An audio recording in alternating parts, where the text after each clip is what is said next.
नमस्कार। आज 9 मई को मैं अपना कोविड के दौरान जो मेरे एक्सपीरियंस रहे वो आप लोगों से शेयर कर रहा हूँ। मुझे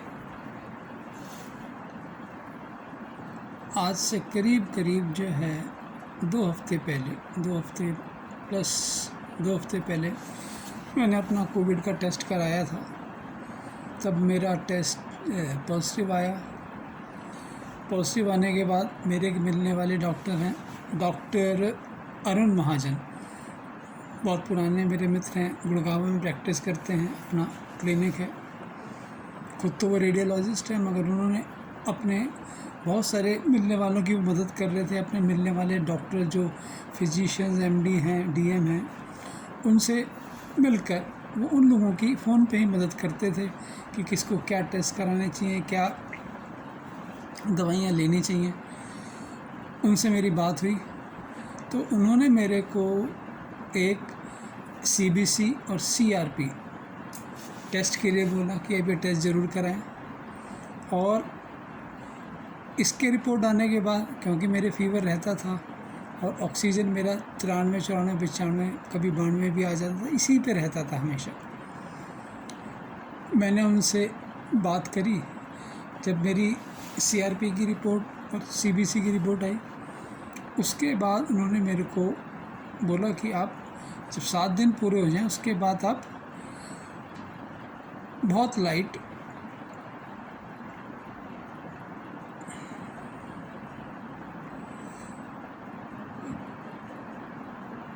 स्टेरॉइड्स लीजिए। सिर्फ 16 mg की गोली थी जो दिन में 2 लेनी थी 3 दिन के लिए, और दिन में 1 फिर 3 दिन के लिए, यानी 6 दिन में टोटल 9 गोलियां लेनी थी। इसी दौरान उन्होंने मुझे बोला कि आप अपना HRCT चेस्ट भी कराइए। मैंने HRCT चेस्ट कराया। उसका स्कोर करीब 8 आउट ऑफ 25 आया था। मेरे को जिस दिन से मैंने स्टेरॉइड्स लेने शुरू किए, उसके 2 घंटे बाद से मेरे को फ़ीवर कभी नहीं रहा, और ऑक्सीजन लेवल मेरा मगर वही बाद में 93, 94 यही रहता था। जब मैंने 6 दिन दवाई पूरी खा ली, उसके बाद भी मेरा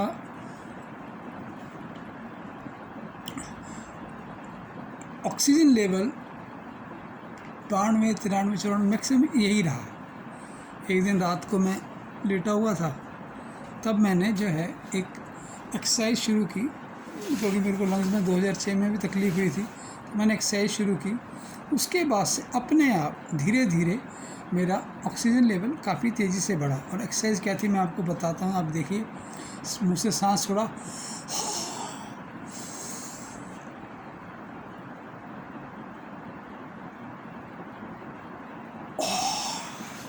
सांस रोक लिया, जितने 5 सेकंड, 10 सेकंड, 15 सेकंड, 20 सेकंड, जितना मैं आराम से रोक सकता रोका।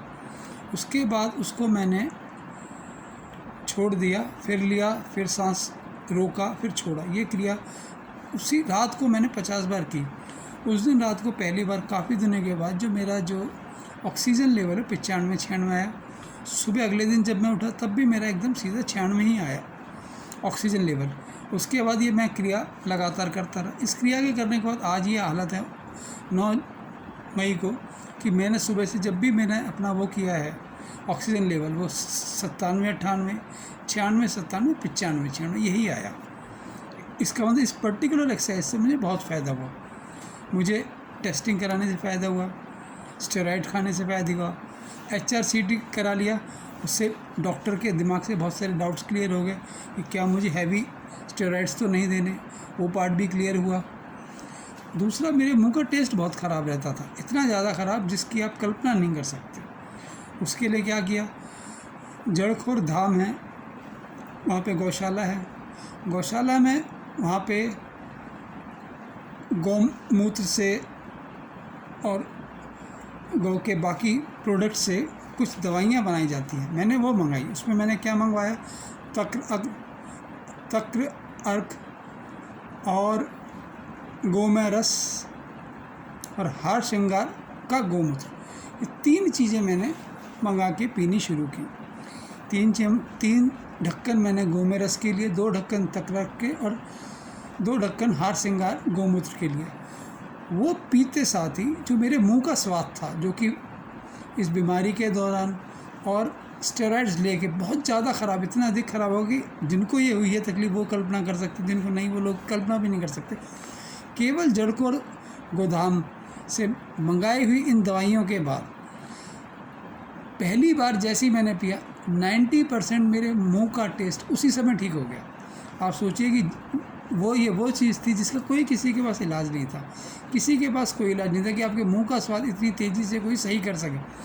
किंतु जड़खोर गोधाम के गोमय रस, जिसे अमृत अर्क भी बोलते हैं, तक्र अर्क, और हार श्रृंगार का जो गौमूत्र है, उससे जो मुझे फ़ायदा हुआ मुंह के स्वाद को चेंज करने का, वो तो अद्भुत था, वो बिल्कुल अद्भुत था। इतनी तेज़ी से मेरी पत्नी को भी तकलीफ़ थी, इतनी तेज़ी से कभी हमारा मुंह का स्वाद ठीक नहीं हुआ। मेरा तो इमीडिएटली 90% ख़त्म हो गया और धीरे धीरे मुंह का स्वाद एकदम नॉर्मल आ गया। मैं तो सब लोगों से यही विनती करूँगा कि आपको बीमारी हो, एक डॉक्टर से सलाह ज़रूर लें, डॉक्टर की सलाह के हिसाब से टेस्ट भी ज़रूर कराएं, जो डॉक्टर कहे वो दवाई भी लें। एलोपैथी भी ज़रूरी है, जैसे मैंने आयुर्वेद का इस्तेमाल किया है इस तकलीफ़ में, जो मैंने गोमय रस और जड़कोर गोदाम के जो प्रोडक्ट मैंने यूज़ किए उनका तो बहुत फ़ायदा है। और जो एक्सरसाइज़ है, एक्सरसाइज से सबसे जल्दी मेरी सांस की तकलीफ़, ऑक्सीजन लेवल सबसे ज़्यादा इससे बढ़ा। इतना ऑक्सीजन लेवल मेरा किसी चीज़ से नहीं बढ़ा, हालांकि मैं पफ भी यूज़ कर रहा था, लेकिन इतनी तेज़ी से बढ़ना मेरा उसी समय शुरू किया जब मैंने एक्सरसाइज की। और एक्सरसाइज मैंने रात से शुरू की थी। पहले दिन रात को मैंने करीब 50 बार की, अगले दिन सुबह मैंने 70-80 बार की, फिर दोपहर को भी एक बार 50-60 बार की, पहले दिन मैंने 3 बार और की, फिर टोटल 3 बार की, अगले दिन मैंने 2 बार की। उसके बाद मेरे को सुबह एक ही बार करनी पड़ती है। अब मेरा जो ऑक्सीजन लेवल है 95, 96, 97, 98 यही आ रहा है। मैं आप सबसे यही विनती है मेरी कि अगर आपके घर में कोई बीमार है, किसी को कोई तकलीफ़ है, डॉक्टर से सलाह लें, टेस्ट कराएं, जैसा डॉक्टर कहे वो लें। और इस पूरे उसमें जो चीज़ मैंने एक डॉक्टर से अलग करी, वो एक गोमय रस जो जड़कोर धाम में है, उनके 3 प्रोडक्ट है, वो मैंने इस्तेमाल किए, वो आज भी मैं कर रहा हूँ। और उसके अलावा ये जो एक्सरसाइज है, इस एक्सरसाइज से तो मुझे बहुत अधिक फ़ायदा हुआ। पहले स्टेज पे मेरी सारी मदद डॉक्टर की सलाह, टेस्टिंग, स्टेरॉइड्स और एक जो मैं वो ले रहा था एंटीबायोटिक, उसने करी। सेकंड स्टेज पर सबसे जो ज़रूरी था, जो बहुत अच्छा था, वो मेरे मुंह का स्वाद था। उसको और बहुत सारी चीज़ों को मेरे गोमय रस ने कवर किया। और जो मेरी इन सब के बावजूद तरीके से मेरी ऑक्सीजन लेवल ठीक नहीं हो पा रहा था, उसमें मेरी मदद इस एक्सरसाइज ने की। फिर आपको एक बार और दिखाता हूँ, आप देखिए। एक्सरसाइज बहुत आसान एक्सरसाइज है और ये आपसे हो ना हो, क्योंकि मन नहीं करता, बहुत बोरिंग है। आँख बंद करके भगवान का नाम लेके मन ही मन करते रहिए, बहुत बोरिंग है। लेकिन इसका आपको सबको ज़रूर फ़ायदा होगा, क्योंकि इसमें नुकसान की कोई वो नहीं है और ये मैं मुक्त भोगी हूँ। एक बार और दिखाता हूँ, देखिए। नाक से लंबी सांस ली,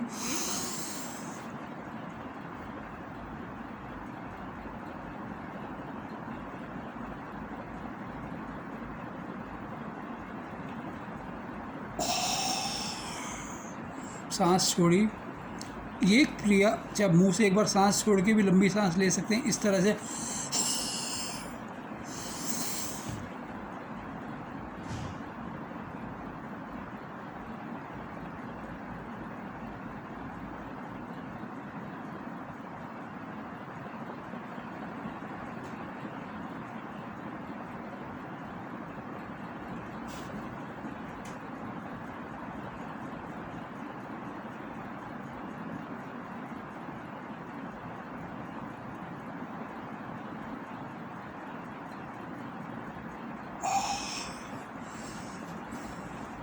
ये वीडियो आप लोग देखें, इसे शेयर करें लोगों को इससे बहुत फ़ायदा होगा, सबको फ़ायदा होगा, ये मुझे विश्वास है।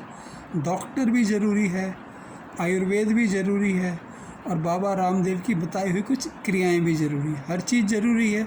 It is combination of drug, medication, meditation. और दूसरी एक और बात जो मैं भी आप लोगों से कहता हूँ, मैंने 21 साल के आध्यात्मिक जीवन के कुछ नींबू निचोड़ मैंने करे। वो नींबू निचोड़ क्या हैं? ये बातें, इनका मैं ध्यान रखता हूँ, और ये वो बातें जो मैंने बहुत लोगों के साथ शेयर करी हैं, और जिन जिन लोगों की बातें समझ में आई हैं, विश्वास कीजिए सब लोग कोविड से बहुत जल्दी इनको निजात मिला है। कि मन की शांति वो क्या करती है। मैंने जो मैसेज लोगों को भेजा है, मैं उसे वर्ड टू वर्ड बोल के आप लोगों को बता रहा हूँ। This apply to all of us. सबको माफ़ करो, सबसे माफ़ी मांगो, मन में किसी के लिए भी गुस्सा मत रखो। हमारे शरीर के हर रोग में मूल कारण क्रोध ही है। क्रोध करोगे तो दर्द, चोट, ऑपरेशन चलेगा जीवन भर। मगर क्रोध अंदर ही रोक ले हम तो ऐसे रोग लग जाते हैं जिनका ना डायग्नोस हो पाता है ना इलाज। इसलिए जीवन में सुखी स्वस्थ रहना है तो अपने जीवन के हर मानसिक, शारीरिक, आर्थिक, सामाजिक दुख के लिए स्वयं को जिम्मेदार मानते हुए अपने में ही बदलाव करो। बस सबसे पहला बदलाव है सबके लिए अच्छी सोच रखो। ये मैसेज मैंने जितने लोगों को भेजा है, जिन्होंने इसे माना है, वो सब बहुत जल्द ठीक हो। ये कोविड के लिए नहीं, ये हर बीमारी के लिए है। मन की शांति कैसे हम रख सकते हैं, कैसे रख पाएंगे, क्या तरीका है, ये उसका एक तरीका है। अपना ज़्यादा से ज़्यादा समय, अगर आप बीमार हैं, राम कथा देखें, भक्तमाल कथा देखें, महाभारत कथा देखें, भागवत कथा देखें, या विनय पत्रिका आजकल बहुत चल रही है, विनय पत्रिका देखें। मलूक पीठाधीश्वर की विनय पत्रिका है, उसके कई 100 इस समय एपिसोड्स हैं, उनको देखें। उससे आपको एक मन में शांति मिलेगी। और सबसे बड़ी बात है, बीमारी में को ठीक करने का मूल में शांति है। आप दवाई लें, आयुर्वेदिक दवाई लें, एलोपैथिक दवाई लें, क्रिया करें, लेकिन यदि कोई चीज़ जो आपके मन को शांति दे सकती है, वो आपको स्वस्थ करने में सबसे अधिक आपकी मदद करेगी। ये सदा ध्यान रखिएगा। ये बात मैंने आज शेयर की। मेरे को डॉक्टर अरुण महाजन ने ही बोला था कि प्लीज़ आपका जो भी एक्सपीरियंस है, आप लोगों को जिसको जो ड्यू क्रेडिट है उनको दे के शेयर करिए, जिससे लोगों के दिमाग से बहुत सारे वहम निकले, बहुत सारी चीज़ें लोगों को पता लगे। जैसे मेरा फ़ायदा हुआ, आपका भी फ़ायदा हो, सारे संसार का फ़ायदा हो, यही मेरी इच्छा है। जय श्री राम।